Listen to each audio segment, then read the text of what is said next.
Hello all. It's been a bit, I guess. I took the last week and just kind of unplugged and unchecked after the World Champs. My wife came over to Nice and after being away from her for 3 weeks, it was time to just step away and just enjoy a few days with her on some rest and relax time.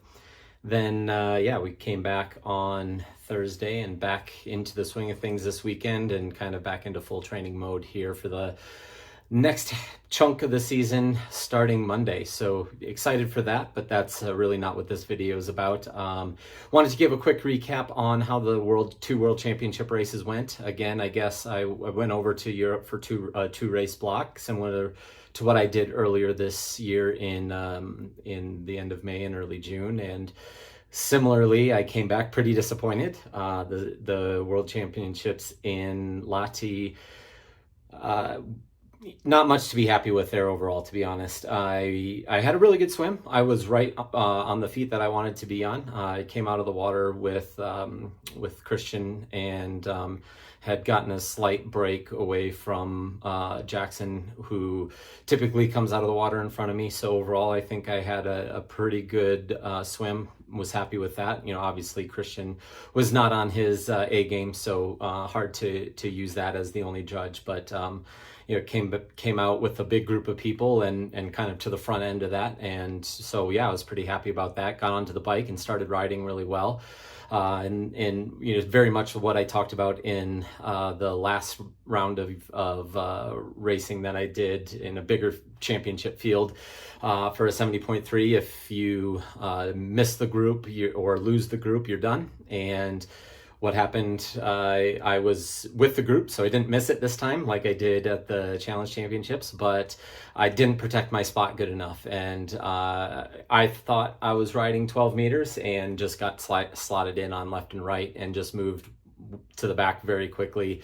And the group was riding hard, so I was still having to ride hard. And the farther you get on the back, it just gets bigger surges, bigger relaxing, bigger. It just kind of accordions a lot more.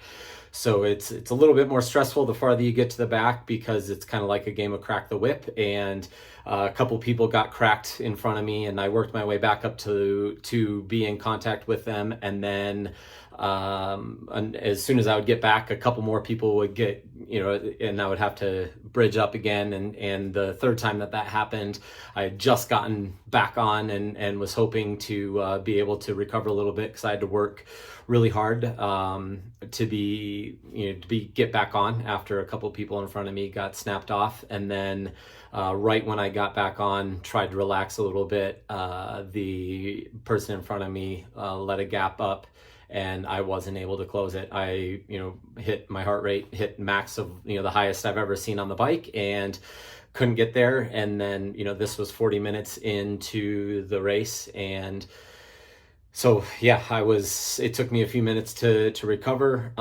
still riding at fairly well for 70.3 watts, but obviously was losing time as soon as I lost the group, because that's just the way it goes. And, within that 20 minutes, I had lost 3 minutes to the group by the hour mark. And that was my day. I was done, unfortunately. And, I did what I could to try to limit the damage to give myself a chance to run up into the group. But there was nothing to be done at that point. And, I ran fine, nothing special, but ran fine.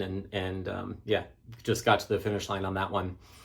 And then over to Nice, I went straight there after the race. Thought I would have a little bit more opportunities to ride, especially on the descent. I spent all summer working on the descent, and I know that is not my strength, and I knew I was going to bleed time no matter how much time I spent working on it this summer. But I worked to try to gain some confidence, and it was a race that one of the short list of races that I said that I would probably never do. I had no business on that course, trying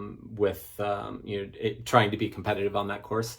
And but when the World Championships came there, I could either take the easy way out and try to not race a World Championship race and maybe go race Maryland this past weekend or something like that and have a chance for a good result there.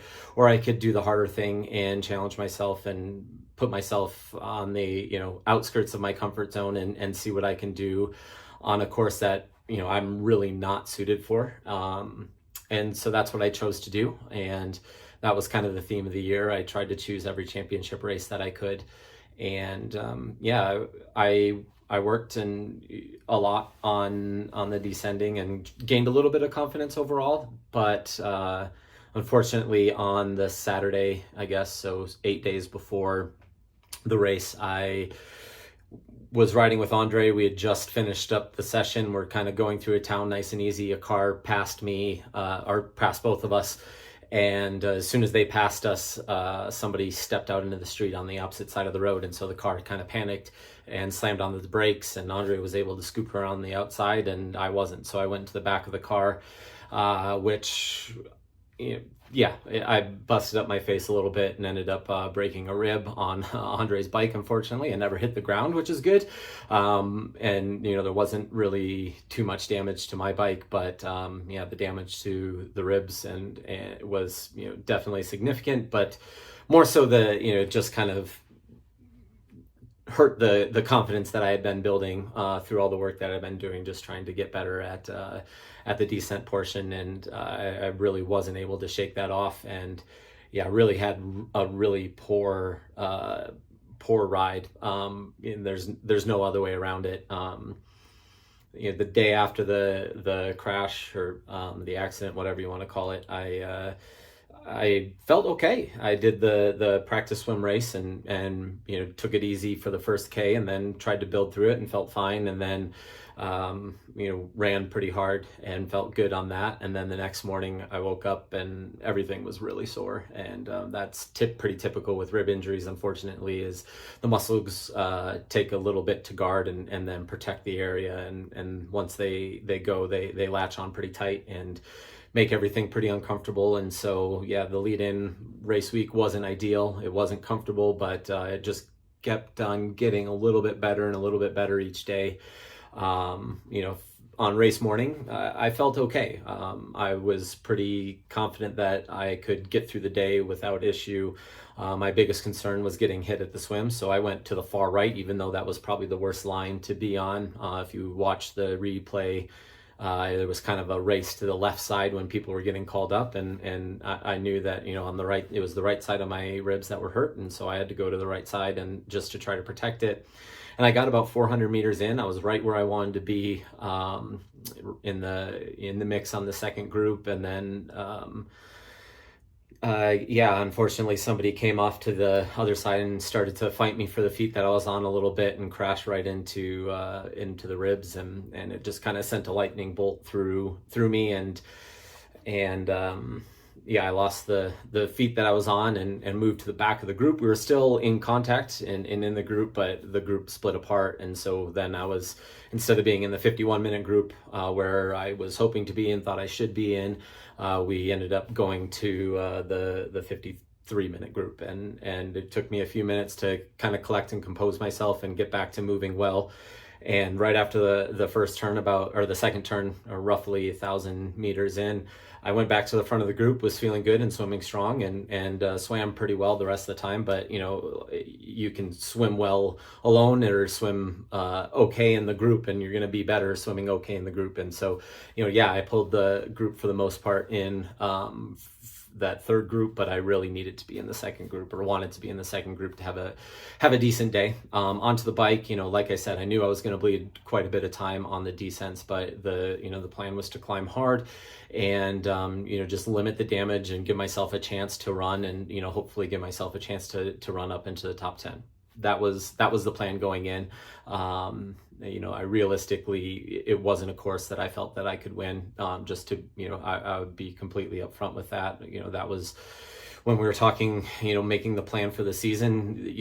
I think coaches were a little bit on the, do we even go? It's going to be tough for you to have the day that you want at a World Championships, but I wanted to challenge myself. I walked away from a career to be able to look back and know, and that's why I made the decision that I did to go there and race and see what I could do. And yeah, like I said, I was climbing really well. The first climb I handled well, and put some time on some of the guys in the back of the group that we were swimming with, and was working fairly well with a couple of the other guys that came out. And then the first descent, lost that group, lost the next, the group that came behind, which wasn't unexpected. Got to the top of the big climb and was still in a decent spot, but yeah, then on the plateau I was pretty shocked that the ribs were really acting up, and I just couldn't sit in aero. So I basically did the 25-mile stretch on the top where I needed to be in the good aero position.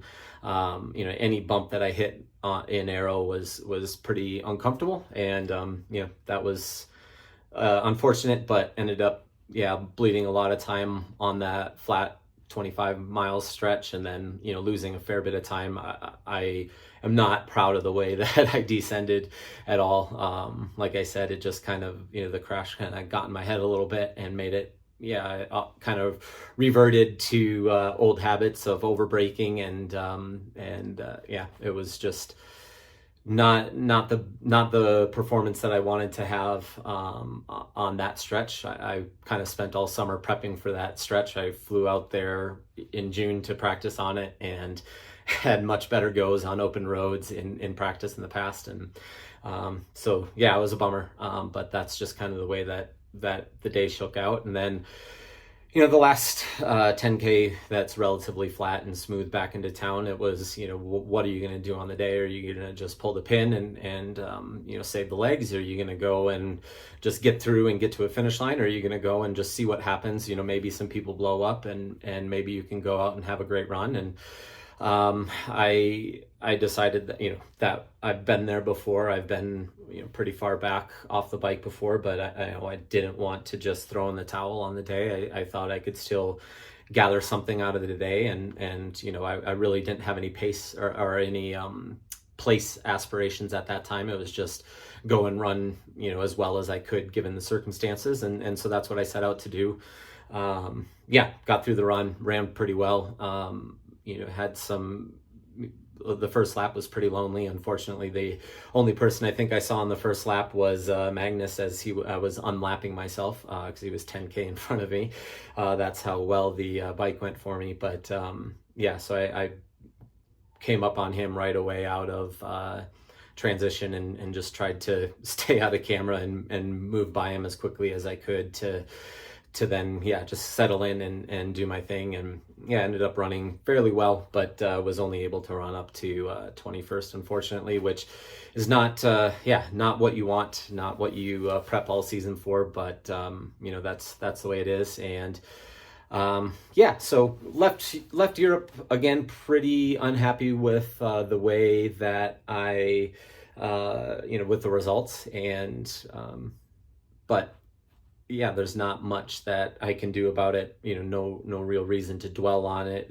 It wasn't like I had a head scratcher of a day. I know what happened in both circumstances, and I know that the 70.3 situation is fixable. I just the fact of the matter is I have to be willing to be willing to risk getting a drafting penalty and ride a little bit closer. I thought I was riding 12 meters and kept getting slotted in on. And so, either my perception of 12 meters is wrong, or I have to be, 10 to protect my spot. And, the long and short of it is I would have lost less time getting a drafting penalty than riding by myself. And so, that's, when you go into races that aren't going to break up, that might be the approach that I have to take in the future. And the other one, I knew it was going to be a tall order with the course, and unfortunately I just didn't execute the way that I wanted to, and so it wasn't like I was super fit and everything was going to go well, and I have no idea why it didn't. I know why it didn't, and so it's a little bit easier. It sucks to not get what you want, but you can't always do that, and it's a little bit easier when you kind of have a reason why or know exactly why to be able to move on to the next ones. And yeah, I'm pretty excited about moving forward and getting to the rest of the season. I'm going to go down to Challenge Santa Marta. The race organizers there are the same group that have done the race that I've done in Chile, and so I'm excited to just go back and have a little bit of a just a fun experience, and yeah, still hopefully can put together a great performance there. And then I'm going to do Ironman Florida and try to punch the ticket to Kona in November, and be able to control the schedule for the rest of the year. And then we'll see what happens to for the December races after that, but that's the plan moving forward. And yeah, I appreciate all of you following along on this journey. It's definitely had ups and downs, and this year is so far seemed like more downs than ups, but that usually means that there's a brighter time that's going to be coming here really soon. So hopefully the next check-in can be after one of those brighter times, and a little bit more fun video to get through, but on to the next. We'll see you next time.